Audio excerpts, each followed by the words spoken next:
আসসালামু আলাইকুম। সবাই কেমন আছেন? আমি আলহামদুলিল্লাহ ভালো আছি। আশা করি আপনারা সবাই ভালো আছেন। চলে এলাম আমার একটা ভিডিও নিয়ে।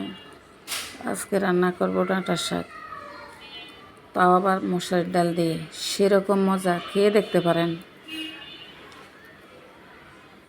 এবার একটু মশলা কষিয়ে নেব, আর পরে বাগার দিব না, প্রথমে সব করে নিচ্ছি। একদম ঝটফট, আপনি 10 মিনিটে খেতে পারেন।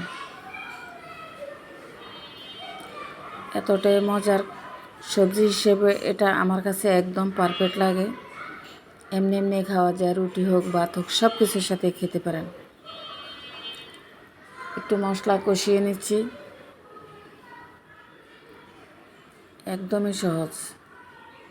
অনেকের এই ডাঁটার শাকটা পছন্দ না, সহজে সব কিছু পছন্দ হবে তা এখন কথা না। এবার মশলা কষানো হয়ে গেলে ডালগুলো দিয়ে দিচ্ছি। মশলার ডাল তো একদম সময় লাগে না, 5 মিনিটে হয়ে যায়। এত সুন্দর ডাঁটাগুলো আমার দেখে লোভ লাগছে। সেরকম সবুজ রং একটুও চেঞ্জ হয়নি। একটু ডাল বেশি করে দিলে খেতেও ভালো লাগে, দেখতে ভালো লাগে, সব দিকে পারফেক্ট হয়।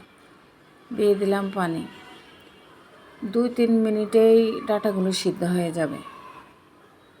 হয়ে গেল আমার তো ডাঁটা রান্না একদম কাছাকাছি। কয়েকটা কাঁচামরিচ ছিটিয়ে দিয়ে দিলাম, ধনেপাতা দিচ্ছি না। কেমন লাগলো আপনাদের কাছে অবশ্যই আমাকে কিন্তু জানাবেন। আমার কাছে তো ভালো লাগছে, আপনাদের কাছে তো অবশ্যই ভালো লাগতে হবে, তাই না? অবশ্যই একটা লাইক দিয়ে দিবেন।